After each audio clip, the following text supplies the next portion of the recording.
money as a problem-solving skill? A former coach of mine, Dan Sullivan, had this wonderful saying that was, if you have enough money to solve a problem, you don't have a problem. And that's true. You don't have the actual problem, but that creates other problems. Thanks to Sana Skin Studio for supporting the No podcast. Sana is a skin studio that is shifting the relationship with your skin and your products through goal-driven facials, real guidance, and clean skincare. Stay tuned for our promo code so you can receive $25 off of your first facial at Sana Skin Studio. Welcome to the No podcast with me, Nikki Spo. Welcome back, babes. You are listening to The Know, where it is not about knowing everything, but about coming to know ourselves. I am your hostess, Nikki Spolstra, and I am so glad that you're here. This is your call to action to subscribe to the podcast so that you never miss an episode and get automatic downloads, which helps to put our meaningful conversations in front of a wider audience. There's a reason you tuned in today. It is not a mistake. Also, if you are looking for deeper connection, which I believe so many of us are, there is a space for you where you can be yourself, come home to yourself, have a beautiful crew of women supporting you on your journey, where we are all becoming her, where we are all finding the it energy within ourselves, because she, that woman you want to be, the highest version of yourself and your integrity, she is actually us, and together we are becoming the her of our highest desires. In our exclusive online women's community, we are talking about all of life's chapters in a safe and supportive space. We are coming together for webinars from experts in the wellness industry, and we have endless resources available to help you get your biggest, greatest, most glorious homecoming of your life. And I have a gift for you, especially for my podcast audience, a lifetime discounted rate to access our group, Becoming Her. And I will link the details in the show notes. And I will hope to see you in there. If you have any questions, you can always send me a DM on Instagram at Nikki Sapspo. I'm pretty good at getting back to every single message I receive. I look forward to having you on this journey with us. So this episode's guest, Myra Salzer, is founder of the Wealth Conservancy. She is a TEDx speaker and an advocate for Inheritors, navigating the complexities of wealth. Through her firm, she offers life and financial coaching to help clients harness their inherited assets and pursue meaningful goals. Myra is the author of 4 books, including Living Richly, Seizing the Potential of Inherited Wealth, and regularly speaks on wealth prejudice and financial empowerment. When she's not advising clients, Myra enjoys the quiet life in the Colorado Foothills, sharing her home with her husband and dog, and she is also learning tap dancing, which as a former dancer myself, you know I'm looking forward to hearing about. So with that, let's get started with Myra Salzer. Myra, welcome to The Know, where it is not about knowing everything, but about coming to know ourselves. Thank you. Glad to be here. I'm so happy you're here too. So tell us a little bit about your book, Living Richly, Seizing the Potential of Inherited Wealth. That book follows 3 inheritors through their journey to integrate with their wealth. And inheritors tend to go through stages in their relationship with their money, from innocence to denial to ignorant acceptance, learning and growing, and then becoming an integrated authority. And each of these 3 examples goes through those stages and in a completely different way and under completely different circumstances to get to a phase where they are integrated authorities in their own right and in their own way. Integrated authorities. I'm writing that down. So right here, I have innocence, denial, acceptance, and then integrated authority. So do your books cover those individually? Like each book covers something different, a different stage, or how is it outlined? Because I want people to be able to access this information should they be going through this. No, it doesn't specifically go into that. Maybe The Cabin might, which is another one of my books. But and you missed the one stage that I think is the really eye-opening stage, was just the learning, growing stage, the 4th stage. 4th stage, learning and growing. So yeah, let me go into each stage just superficially a little bit. Yeah, for sure. Innocent stage, of course, everybody has been in the innocent stage at some point. It is, you get everything you want. And money grows on trees and you never have to want for anything. And most people get out of that innocent stage when they are given their first no. No, you can't have a new tricycle. You have to have your brother's hand-me-down. Or no, we can't go out for dinner because we can't afford it. And that innocent stage for inheritors, often, if they're raised in a family of wealth and abundance, is delayed. And with that delay, or that is because they haven't had those no, they haven't had to overcome obstacles, they haven't had to learn, they haven't had to create. And so in general, and I'm speaking very generally, the inheritor can have a delayed maturity. The next stage, denial, is the stage where they pretend it doesn't exist, where they don't tell anybody, they're embarrassed to even think about it, they don't want anyone to know, and they don't face it themselves. They don't open their own statements. They don't have any idea what their taxable income is or where their investments are. They're in denial. It sounds like there's a lot of shame in that, like this denial where you're saying that they don't want to tell anybody. Is there, and the embarrassment you mentioned, like, is shame a part of that? Absolutely. When you have something that you didn't work for yourself, there's a disconnect between the asset and the self. And a lot of times they don't feel deserving. It just landed on their laps. And as you said, wealth prejudice comes into play. People have attitudes about others with money.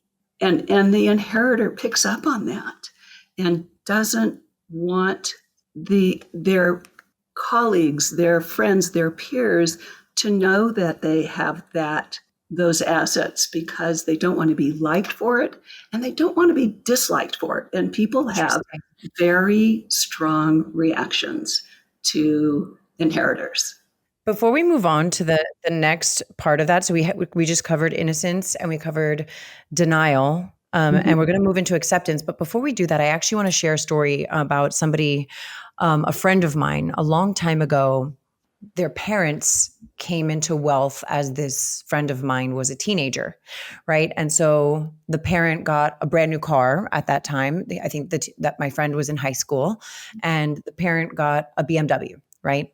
And this friend of mine refused to get in the car, would walk to school. And the dad would like drive next to my friend being like, get in the car, It's freezing outside. Like, get in the car. And this friend of mine would not get in the car, because this friend did not want to be seen getting into the dad's fancy new car by my friend's peers at school. And so I think that that's a really good example of that feeling, the shame and embarrassment, and like, oh my gosh, I don't want people to treat me differently. I don't want to be liked, to exactly what you said, to be liked or disliked for it. Right. I have a client who would ask the chauffeur to drop them off 2 blocks away from school so that they didn't drive up and it looked like they were walking to school. Right. Yeah. So it's definitely a real thing. I think it turns up in other ways. I experience it even with my son in elementary school, where he'll come home from school and say, oh, this 4th grader wants to be my friend. And I'm like, why? Oh, that's interesting. Why does the 4th grader want to be your friend? Like, how do you know that? And he said, well, he knows who my is. And I have to have very real and age-appropriate conversations with my son about that, right? Where I'm not trying to let him lose the glimmer in his eye of like making new friends and being excited about making friends. And also not trying to like give him this idea that I think he's too young right now to know, to be to have it explained to him that people have bad intentions or have false intentions. I think that there will be a time and place for that at some point, but I try to be empowering with him and send the message that he gets to choose his friends as well. Like, they don't just get to choose him. Like, you get a say in who your friends are. You get to assess, like, is that somebody you like? Are they nice to your first grade friends? Are they nice to other adults? Are they nice to your teacher? Are they respectful? Are they nice to your parents and to your siblings? You get to have power of choice in the equation of them being friends with you. Like, they don't just get to choose that they're friends with you because they know who your daddy is. That's not how it works, right? In a way that's digestible for a young person. But like, this is that's definitely an age-appropriate method to teach your son. Yeah. And it's interesting because I've seen it a lot in my life, like I've seen friends of mine grow up with a lot of wealth, and their parents made sure that if they drove a car when they were 16, they drove like entry level, like used vehicles, that were like, more affordable vehicles than like a luxury vehicle, right? And then there's that example of my other friend growing up who wouldn't get in the nice car, and then there's other friends that I knew growing up that had everything and wanted everything, so there's like a full spectrum of it. And I think it's really important that we're talking about it, especially a lot of my audience is based here in Miami, and we see wealth of all kinds, whether you grew up with it, whether it's inherited, whether women have the money, men have the money, and all types of professional areas. So I think it's a great conversation. I'm glad we're having it. And so we went from the innocence of it into the denial of it. And now we're moving into the acceptance stage. Yeah, ignorant acceptance is the point at which you recognize that, yes, there is money. Yes, you're a package deal with it. There's nothing you can do about it. I mean, there are people who couldn't give their assets away if they wanted to because it's tied up in a family operating business or in trust or whatever. And so accepting that this is a part of who you are, it's not who you are, it's a part of who you are. Yeah. And that's the first stage one has to be in order to really start to understand who they are as a result of their wealth. How does it affect them? And how do they go about learning and growing? That's the next stage, so that they can control what they can and they can impact what they can. So, of course, in denial, they don't impact their assets at all. Right. And learning growing stage is the stage at which they try to understand as much as possible, to learn. They spend a lot of time. They read the Wall Street Journal. They, go to board meetings and they really try to understand what they have and what their relationship is with it. So does that, do their assets support 100,000 a year or 100,000 a month, or what is this to them? And then how do they want to spend that or grow that or give it away? And so they get that sense of perspective. And then in the integrated authority stage, they understand all those things. Their net worth and their self-worth are aligned. And I love that.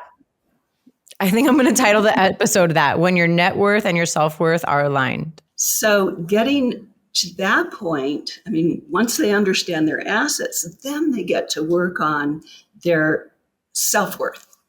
And we do a lot of counseling and wealth coaching in that regard, as much as we do the financial planning, numbers crunching kind of support.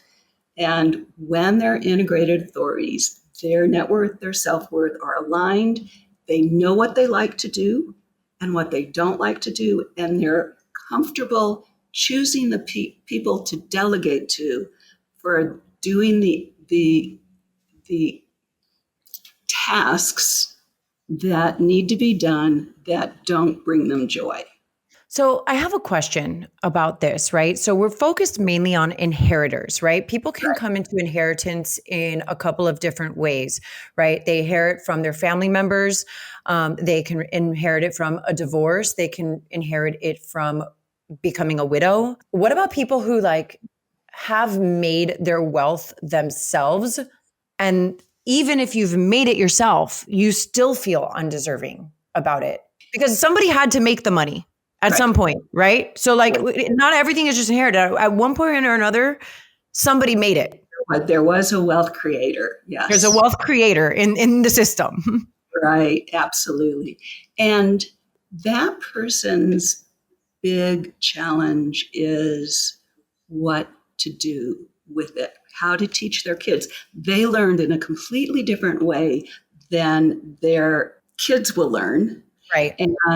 And their advisors, the wealth creators' advisors, who are very, very competent, probably, are competent at minimizing taxes, gaining control, making sure that minimal estate taxes are paid over the generations, making sure the assets last. So it's all method oriented. How do you give it away and how do you grow it? And how do you make sure it still is there in 300 years? And that isn't always what the wealth creator wants. What the wealth creator wants is to have this be a bonding family tool so that everybody can work together or work independently in their own way and doing what lights their fire. And there aren't very many coaches for the wealth creator on giving their legacy in a manner that promotes strong relationships rather than promoting tax minimization and asset retention for generations. Right. So even in listening to you cover this, I'm like, what about the emotional side of it, right? Like I keep coming back. I'm like, okay, that's all the paperwork. That's all the stuff. The advisors are going to handle that. What about the emotional side of it? Like the people, the wealth creators who have worked so hard to create something big and beautiful and meaningful. And the people who have done hopefully a job that they love, and have been able to create wealth doing what they love, yet still feel undeserving of it. And so, you mentioned like you learned from your parents, right? So the wealth creator might not have had the wealth. Well, they're the wealth creator. So before that, it wasn't there. We're assuming that it wasn't there, right? And so there are all these money stories then that the wealth creator has inherited from his or her family, right? About you got to save, you can't let go of it. I think that a lot of the generations that came before us, especially if you emigrated to the United States, you held on to what you had tightly because you likely fleeing somewhere and you must hold on to it just in case, and so we then inherit these storylines, right? For me, I am an inheritor to an extent. I'm also a wealth generator, right? I'm a hybrid of both in my own world. But I have stories from my childhood that was like, don't invest, don't grow it. The stocks are dangerous. That's a dangerous world out there. You just save, you just get your head down and you work hard and you save, right? And then as I saved and created more wealth for myself, I was like, whoa, there's a whole world out here that I don't have to be as scared of, right? Because I had the resources to educate myself with like financial literacy, right? And so you go from the family of origin at some point that had no wealth, and then a person in the line becomes a wealth generator, right? And then you pass that along to your offspring and your family, and you create then generational wealth, hopefully, right? And there's all of these stories that are passed down in the in-between, right? That evolve over time. And the wealth creator is often the only person in the family who's made it. And the fact that he or she has assets and no one else in the family does creates some really funny dynamics within the family, and a lot of stories and a lot of grievances and a lot of requests for loans and a lot of, it, especially if they've made the money when they're young, before they've had a chance. And this is, I think, common with NFL players or actors who make it big young.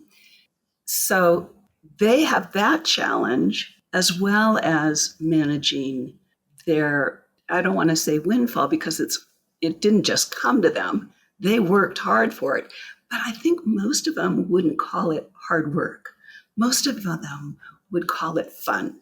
They're real creators. Yeah. They love what they do. Right. Like being an artist, right? Right. Like I think about that in my world, and I'm a creator, right? Like I'm literally a creator. I host the show. I have women's support groups. Like if I'm making money off of this, yes, I'm working, but I'm also, I love what I'm doing. Right. And so a lot of the people that I know are in similar positions. A lot of people that I've cared about are in similar positions. And so I think it's really fascinating to just like consider the whole psychology behind it. Something that I do want to talk about is money as a problem solving skill and how it kind of sets a foundation. Sometimes if you don't have the appropriate support or emotional social education and maturity to problem solve, it's really easy to throw money at problems Yes. to make them go away. A former coach of mine, Dan Sullivan, had this wonderful saying that was, if you have enough money to solve a problem, you don't have a problem. And that's true. You don't have the actual problem, but that creates other problems. Let's get into that a little bit. All right, like an inheritor who doesn't get along with his boss and he can just quit. He doesn't have to learn conflict resolution skills. Mm-hmm. Or he doesn't get along with his landlord. He buys the building. And so where a person without those financial resources has to figure out a way to solve the problem, the wealth owner doesn't necessarily. And oftentimes the inheritor did not get the skill set to solve a problem any way other than throwing money at it. All right, guys, let's take a quick break so I can thank our sponsor, Sana Skin Studio, with their OG location in Wynwood and their additional locations in Fort Lauderdale and Coconut Grove.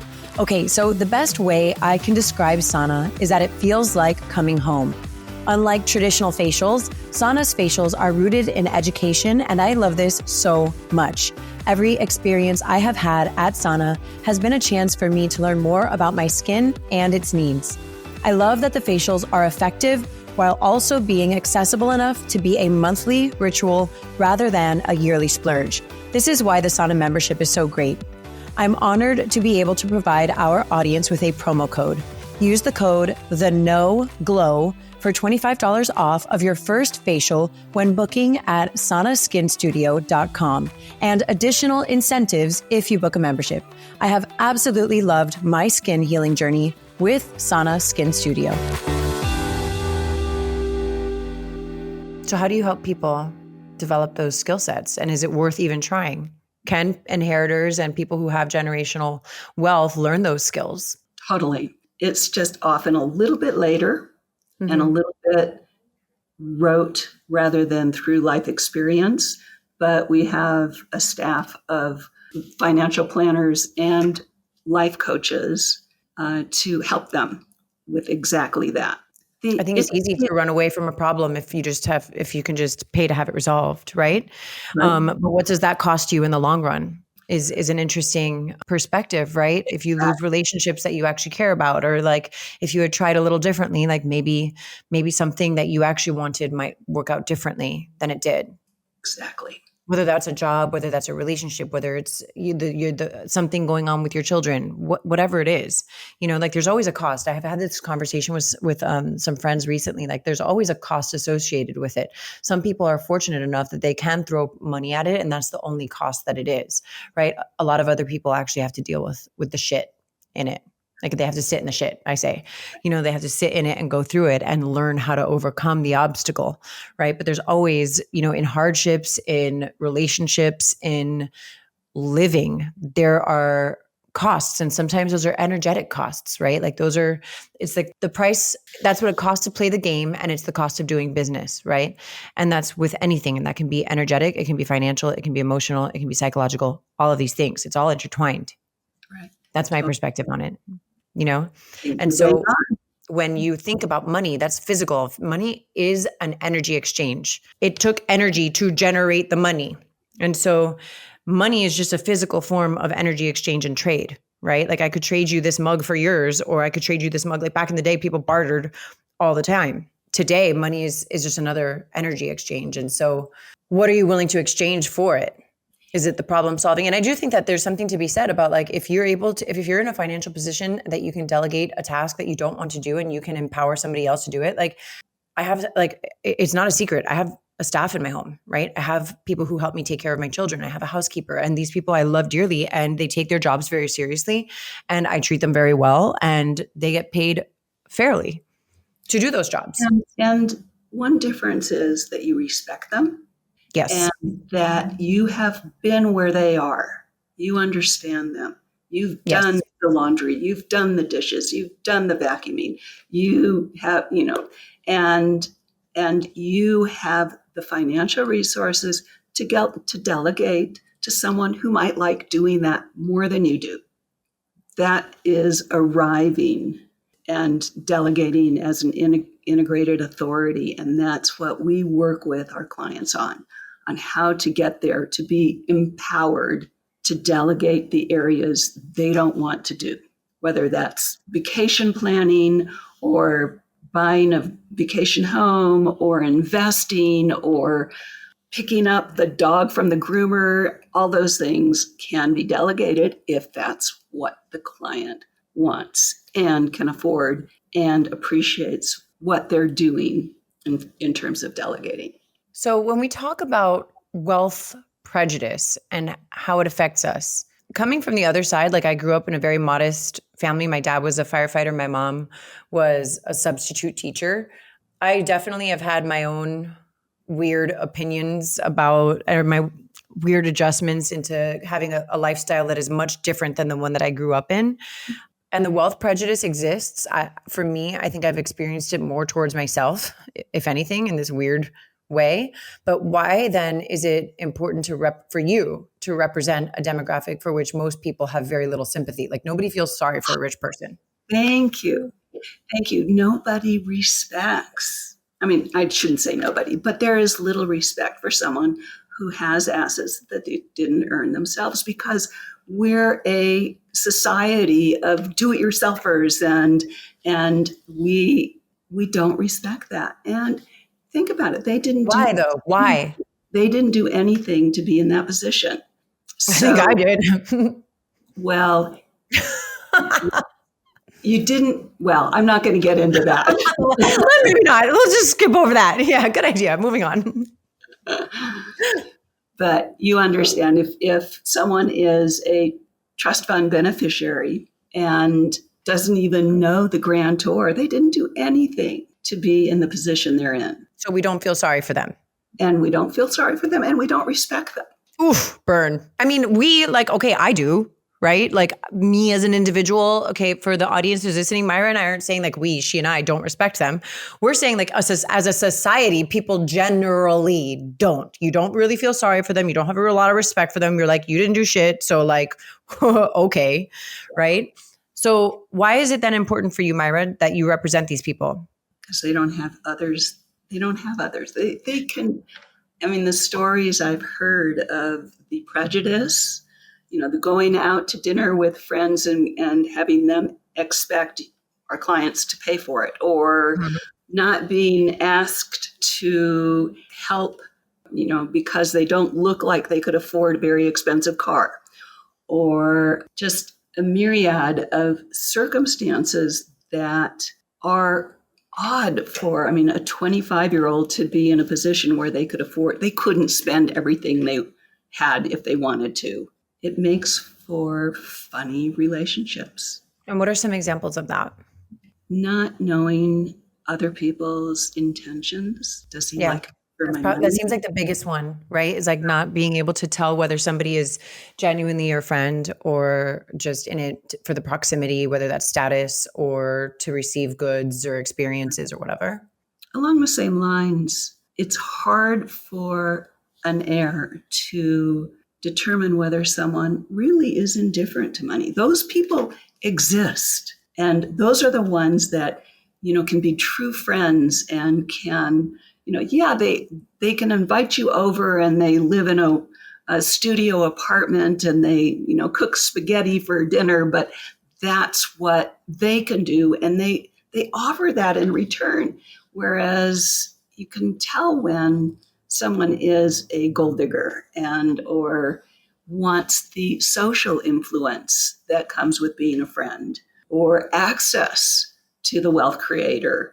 It just makes for very uncomfortable dynamics among friends and others. It's interesting. I'm going to interrupt a second, especially if they're coming from a famous family. It's one thing to just have an innocuous family that, isn't well known, isn't in the news and everything, but if they also have to deal with being the child of a famous person and having an inheritance, then it gets even exponentially more complex.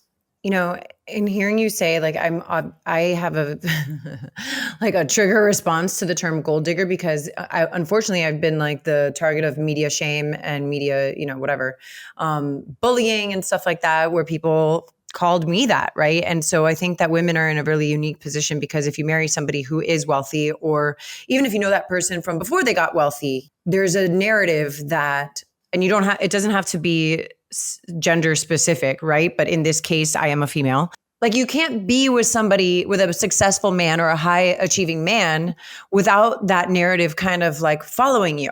And then if you decide to not be with a successful man, like for me, the narrative was like, oh, you fumbled the bag. And it's like, well, which one is it? Like, are women gold diggers? Like, can you be in love with somebody? Is it okay? Like, hey, society, I have a question for you. Is it okay for a woman to fall in love with a man who happens to also be wealthy? Like, conversely, men aren't looking around. Like, men are very physical people. They're not looking around like saying, let me find the least attractive woman I can. Let me see who in the room I'm least attracted to, and let me go pursue that person. Like, I think that there's a part of it, Myra, that is primal, right? Like, you go after the chief of people, right? Like, back in the day, you went after the chief because that's secure, or the king, or you were whatever, because that was secured your safety, right? If you were a man, you went to the person you were most likely to procreate with, right? To continue your lineage. That is what our ancestors did as a human race, right? To move forward in the world. And so it's funny because I have been subject to like the whole gold digger conversation. I do think that it is a very real thing. I think that by calling women gold diggers, especially, I mean, and obviously we can call men gold diggers as well. I'm learning all about that now. But like, in that, it's almost like reducing men to just money. I'm like, oh, he couldn't be good looking and smart and really, really funny. Like, is he only a bank account? Because I thought he was all these other things, right? Like, people are multifaceted. Like, you can have money and be smart and hot and funny and all these other qualities, like entertaining and well-traveled and well-spoken and like, energetic and spiritual, all these other things. And I think that to reduce people to their wealth is so unattractive for other people to do.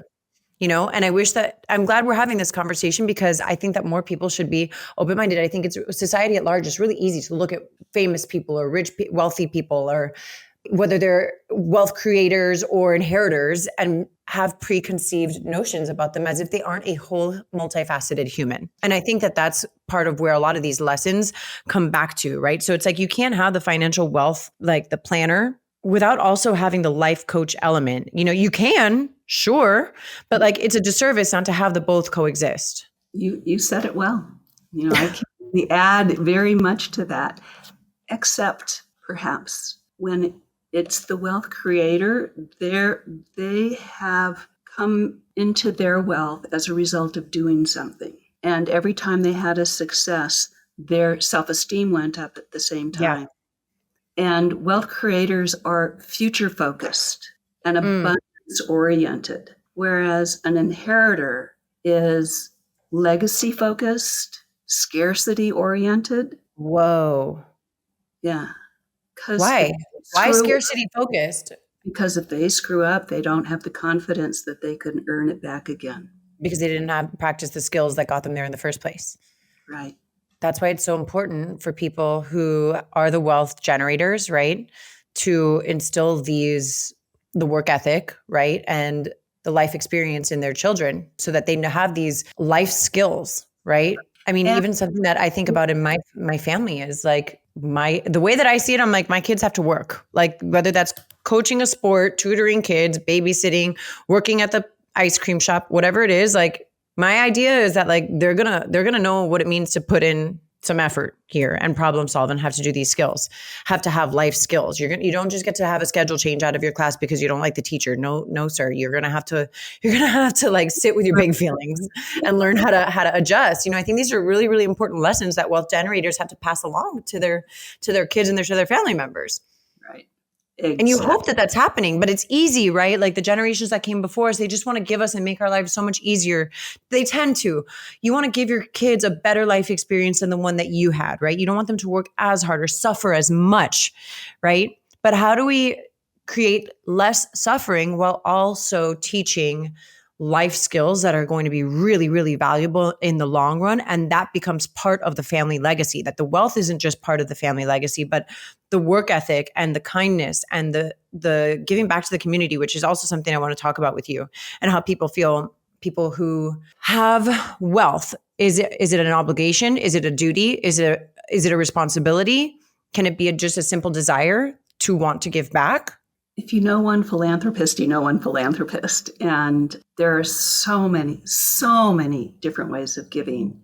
And I think the one detrimental way of giving is giving out of guilt, giving out of duty, giving out of social pressure, giving for the recognition.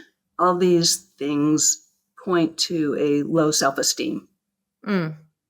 And I don't think there's a formula that, if someone has this much, they should give that much, or I think it has to come from the heart and soul, and it has to be, the wealth holder has to understand the impact they're having both on the organization they're giving to and on their own finances, and be okay with both.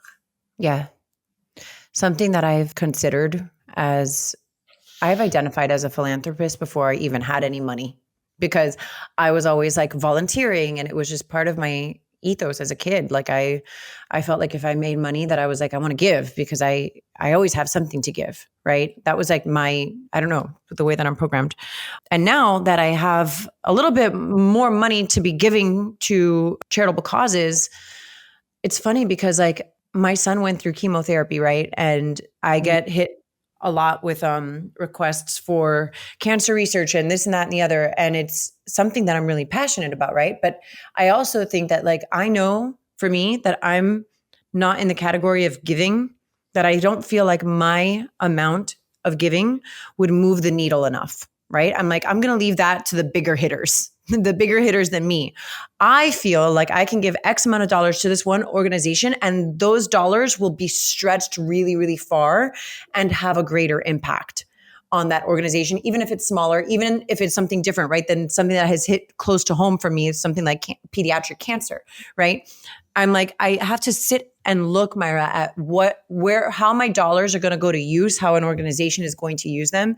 And for me, and I am sharing this because I have a lot of people in my audience that I think are in higher income households. And then I have a lot of people in my audience who are also in regular, normal household incomes, and they want to give, right? And they don't know how to, and they don't know where it's going to make the most. And like some of them, what you have is you give of your time, and that's what it is, right?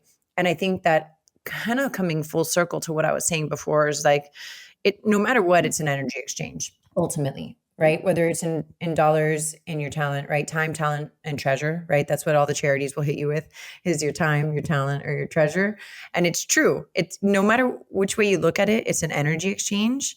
And to your point about not doing it from a place of guilt or duty or obligation, and doing it because it's something that you believe in and it makes you feel good. And I do believe that giving to other people does come back to serve you in some capacity. I really do believe that. Yep. If we are talking about inheritors, right? We know that they have dealt with that many inheritors, right? Not to say all inheritors, but people who have inherited wealth. There are a lot of ways and obstacles that they come up against, whether that's their own shame, their own self-worth issues. They're maybe potentially feeling like they're undeserving of their wealth, or like a grand sense of entitlement to their wealth, right? Like my parents are so-and-so, and my parents left me this, and I got this out of a divorce, or this is what my auntie left me when she passed away, or whatever it is, right? Like, what are some of the challenges that people face as inheritors, and how can they tackle them? Like, how can they overcome those challenges? The first thing I think an inheritor should do and this is a should, and I don't have many shoulds that I know, because should is a shame word, right? But I strongly advise them to understand what they have. Is what? To understand what they have. Most or many don't understand what they own. So understand the businesses they inherited, understand the portfolios they inherited, put together a net worth statement, and then understand what their money archetype is.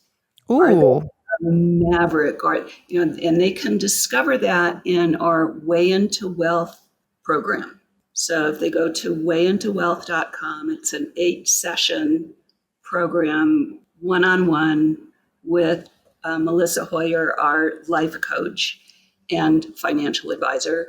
And they can find out what their money archetype is and who are they as a result of their wealth, and then doing some financial planning on maximizing what they have, maximizing the joy, maximizing the spending, maximizing the tax minimization, to maximizing the investments that align with their values, maximizing what they have.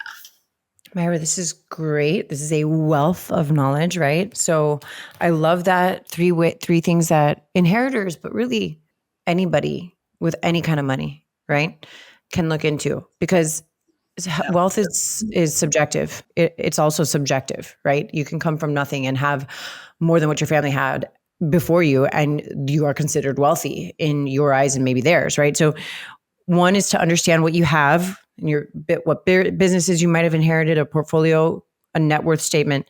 2 is to determine what your money archetype is, which people can find at wayintowealth.com in your 8-course series. And the third thing is to maximize, and that's maximize joy and spending and all of the above. I think these are some great tips that we can close with and leave our audience with. And I want to encourage everybody to check out Way Into Wealth. And I want to thank you, Myra, for taking the time to speak with me on this very loaded topic, and I think it's sensitive to talk about. People don't want to talk about it. You don't want to talk about rich people. People don't want to talk about it. Nobody wants to talk about like the rich people being prejudiced, you know what I mean? Or the prejudice against rich people. People are like, oh, come on. Let's all roll our eyes. I wish I had that problem, but it's something that is important and relevant to speak about. So I appreciate you and your experience and your knowledge. And I look forward to chatting with you, and I look forward to everybody checking you out. Well, thank you. And if I could just add, if they want more information, they can go to thewealthconservancy.com or twcinc.org. Awesome. Thank you so much, Myra. Thank you. I really appreciate it. Bye, Nikki. This podcast was brought to you by Sana Skin Studio. Be sure to use my code, TheNoGlow, for $25 off of your first facial at Sana when booking via sanaskinstudio.com. More than a skin studio, Sana is a movement towards healthier skin and self-love. Thank you so much for listening to The Know. If you loved this episode, go ahead and share it with a friend. Words are so powerful, and someone may need to hear what we covered today. And if you really loved this episode, please take a moment to rate the show and leave a review. Your comments are so important and valued, and they give other listeners insight on what to expect on The Know. You can connect with me personally via Instagram at Nikki Sap Spo and The Know with Nikki Spo. My hope for you today is that you are fearless in looking inward so that you can be your highest, most authentic self and go after the life of your dreams.